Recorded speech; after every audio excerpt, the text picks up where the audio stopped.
صاحب دیکھیں اس موقع پر نا کچھ لوگ ایک ان کے پاس ہوتی ہے مشین، اس کے اندر سے نا وہ جب مشین آن کرتے نا تو بدعت بدعت، یہ بھی بدعت، یہ بھی بدعت، اس طرح کی آوازیں آنا شروع ہو جاتی ہیں. تو میں آج چاہوں گا کہ آج آپ آسان الفاظ میں یہ بتا دیں کہ بدعت کی تعریف کیا ہے. پہلے تو ہم تعریف سمجھ لیں کہ یہ بدعت ہوتا کیا ہے. کوئی کہتا ہے کہ جو کام صحابہ نے نہیں کیا وہ بدعت، کوئی کہتا ہے کہ نبی کریم صلی اللہ علیہ وسلم کے وصال کے بعد شروع ہونے والا کام بدعت. تو اس کی وضاحت کر دیں کہ آخر بدعت کی تعریف کیا ہے اور یہ کیا ہے. دیکھیں لفظ بدعت جو ہے یہ بدعن سے بنا ہے. ٹھیک ہے. اس کا مطلب کوئی بھی ایسا کام یا کوئی بھی ایسی چیز کہ جس کی سابقہ کوئی مثال موجود نہ ہو. ٹھیک ہے. قرآن مجید میں دیکھیں نا تو اللہ تبارک و تعالیٰ کی یہ صفت ذکر کی گئی کہ بدیع السماوات والارض، جس نے زمین اور آسمان کو بغیر کسی نمونے کے پیدا کیا. واہ واہ واہ. یعنی سابق میں کوئی مثال موجود نہیں تھی اور اللہ تبارک و تعالیٰ نے بغیر کسی مثال کے، بغیر کسی ماڈل کے زمین اور آسمان کو پیدا فرمایا. سبحان اللہ. تو اسی سے یہ لفظ بدعت بنا ہے.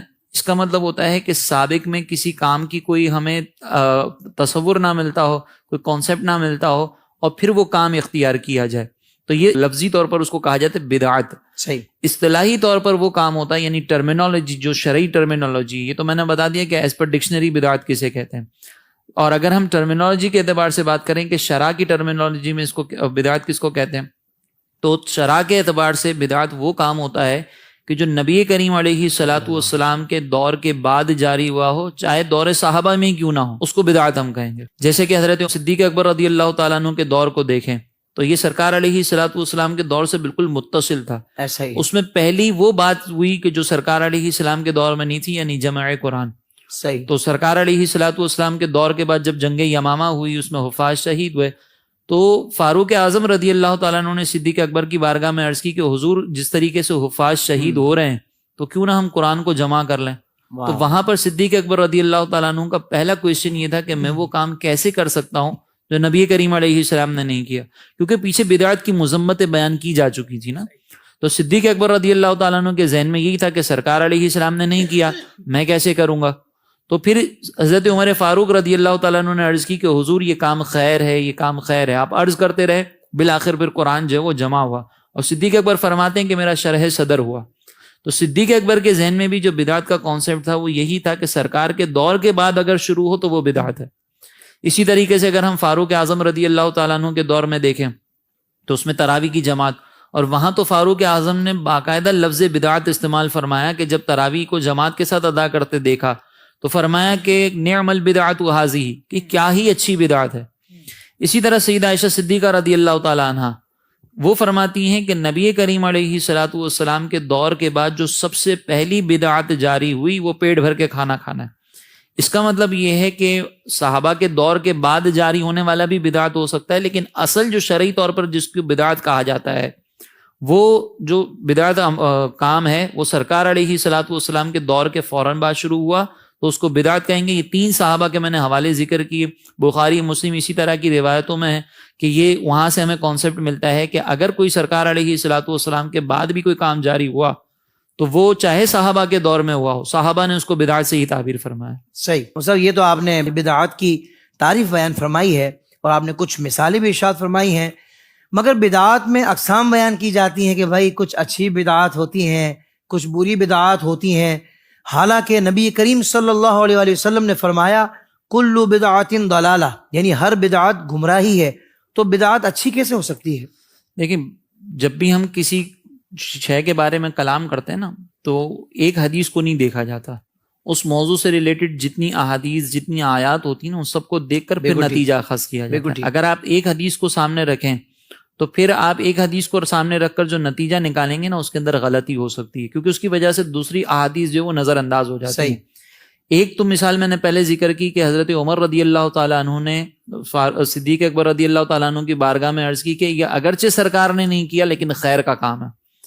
تو اس کا مطلب یہ ہے کہ خود فاروق اعظم رضی اللہ تعالیٰ عنہ نے ایک عمل کو خیر کا کام قرار دیا حالانکہ سرکار کے زمانے میں نہیں تھا. بالکل صحیح. اسی طریقے سے فاروق اعظم رضی اللہ تعالیٰ عنہ نے نعم البدعات کا لفظ استعمال کیا، تو وہاں پر آپ دیکھیں کہ وہ خود جو ہے وہ بدعت کو اچھی بدعت کہہ رہے ہیں. اچھا بعض لوگ کہتے ہیں کہ یہاں پہ بدعت کا لفظی مطلب مراد ہے، یہاں پہ وہ شرعی مطلب مراد نہیں، لفظی طور پر ان کو اچھا کہا ہے.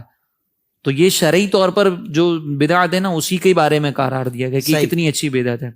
اس کے بعد ایک حدیث مبارکہ ہے مسلم شریف کی جس میں سرکار علیہ الصلوۃ والسلام نے ارشاد فرمایا من سنّا فی الاسلام سنتاً حسنتاً کہ جس نے دین اسلام میں کوئی اچھا نیا کام جاری کیا اور پھر لوگوں نے اس کے اوپر عمل کر دیا تو اس جاری کرنے والے کو اس عمل کرنے والے کا بھی ثواب ملے گا اور اس عمل کرنے والے کا جو اجر ہے نا یہ بھی پورا پورا دیا جائے گا. اب یہاں پر الفاظ دیکھیں کہ کیا ہے. سرکار علیہ السلام نے فرمایا من سنّا سنتاً حسنتاً فی الاسلام جس نے نیا کام جاری کیا. صحیح.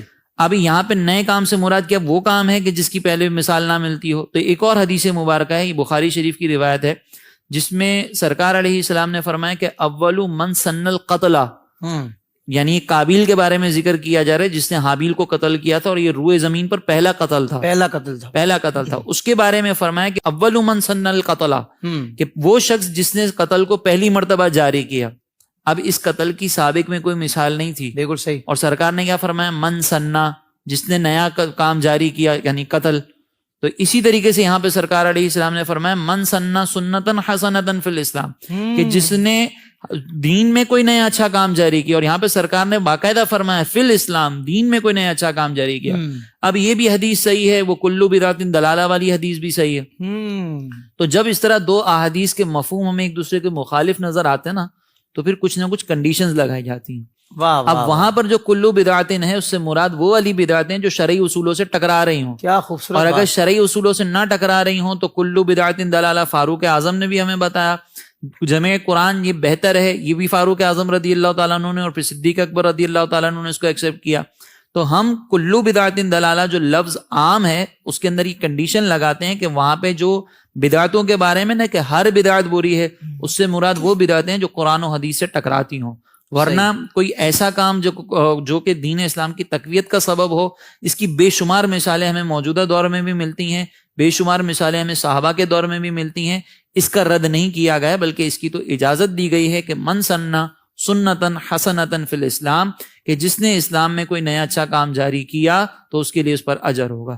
لہٰذا یہ جو ہم تقسیم کرتے ہیں یہ کوئی اپنی طرف سے نہیں کرتے یہ سابقہ فقہا سے بھی ثابت ہے جتنے بزرگان دین گزرے ان سے بھی ثابت ہے اور آج بھی ہم اسی تقسیم کے اوپر چلتے ہیں اور اسی تقسیم کے مطابق پھر جو ہے وہ ہم کلام کرتے ہیں. واہ واہ واہ سبحان اللہ سبحان اللہ. اور ویسے بھی مفتی صاحب آپ نے جو دوسری حدیث طیبہ آپ نے پیش کی اور وہ بھی صحیح ہے تو اس کے بعد تو جو ذی علم ہوگا اور جو شعور رکھتا ہے اور جو سمجھنا چاہتا ہے اس کے سامنے تو یہ بات بالکل واضح ہو چکی ہوگی کہ ایک تو میلاد النبی صلی اللہ علیہ وآلہ وسلم کے منانے کے حوالے سے بہترین مستحب عمل ہے اگر اس کو شریعت کے دائرے میں رہ کر کیا جائے. اور اس کے بعد یعنی وہاں سے بات آپ ذہن میں رکھیں اپنے اور اس کے بعد جب یہاں تک آپ پہنچیں گے کہ بھائی یہ وہ کام ہے کہ جو دین میں ایسا شروع ہوا ہے یا چل رہا ہے ماشاءاللہ کہ جس سے الحمدللہ کوئی شریعت سے ٹکرا نہیں رہا کام یعنی کہ الحمدللہ شریعت پر عمل کرنے میں یا علم دین یا حضور کی محبت کو بڑھانے میں اس میں مدد مل رہی ہے تو کسی بھی لحاظ سے اس میں وہ والی بات ہو ہی نہیں سکتی کہ یہ نعوذ باللہ اس بدعات میں آئے جو گمراہی ہے.